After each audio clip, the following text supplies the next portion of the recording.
ایک بادشاہ کا غلام فرار ہو گیا۔ اس غلام کو ہر جگہ تلاش کیا گیا لیکن وہ ایسا ہوشیار نکلا کہ کسی کے ہاتھ نہ آیا۔ اس دور میں غلام کا یوں مالک کے گھر سے فرار ہونا ایک سنگین جرم تصور کیا جاتا تھا۔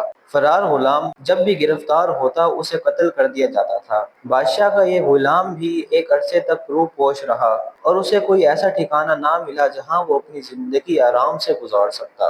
اس پر ہر وقت یہی خوف طاری رہتا کہ بادشاہ کے سپاہی آئیں گے اور اسے پکڑ کر لے جائیں گے۔ اس غلام نے اس بے سکونی سے نجات پانے کے لیے فیصلہ کیا کہ مجھے بادشاہ کی خدمت میں حاضر ہو کر اپنی اس غلطی کی معافی مانگنی چاہیے۔ شاید اس کے دل میں اللہ عز و جل رحم ڈال دے اور وہ مجھے معاف کر دے۔ وہ غلام اس سوچ کے ساتھ بادشاہ کی خدمت میں حاضر ہوا اور نہایت عاجزی کے ساتھ اپنی اس گستاخی کی معافی مانگی۔ بادشاہ کو چونکہ اس غلام سے نفرت ہو چکی تھی، اس لیے اس نے اسے دیکھتے ہی حکم جاری کیا کہ اس کو قتل کر دیا جائے۔ جلاد نے اس غلام کو پکڑا اور قتل گاہ کی جانب لے کر چلا۔ اس غلام کی آنکھوں کے آگے قتل کا حکم سن کر اندھیرا چھا گیا تھا۔ اسے یقین تھا کہ اب چند لمحوں بعد اس کا سر قلم کر دیا جائے گا۔ اس غلام نے اپنے حواس کو قابو میں کیا اور بارگاہ الہی میں یوں دعا کی: اے اللہ، تو جانتا ہے کہ مجھے بے گناہ قتل کیا جا رہا ہے اور بادشاہ کو اس کے گناہ کی سزا نہ دینا۔ میں اسے اپنا خون معاف کرتا ہوں کہ میں نے ایک عرصے تک اس کا نمک کھایا ہے۔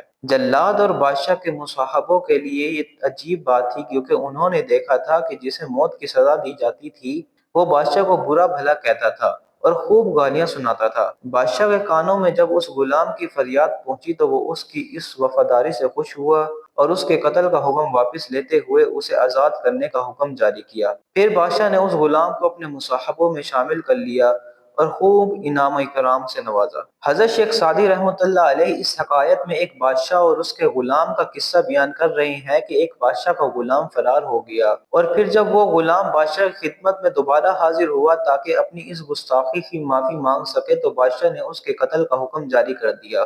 اس غلام نے اس موقع پر دیگر لوگوں کی طرح گالی گلوچ کے بجائے بادشاہ کے حق میں دعا کی اور اس کی اس نرمی کی وجہ سے بادشاہ نے نہ صرف اسے معاف کر دیا بلکہ اسے انعام و کرام سے بھی نوازا۔ بس جو شخص بھی اپنے اندر نرمی اور شیریں زبانی پیدا کرے گا وہ یقینی بارگاہ الہی میں انعام و اکرام کا حقدار ہوگا۔ اور حضور نبی کریم صلی اللہ علیہ وسلم کا فرمان ہے کہ تم میں بہترین انسان وہ ہے جس کا اخلاق سب سے اچھا ہے۔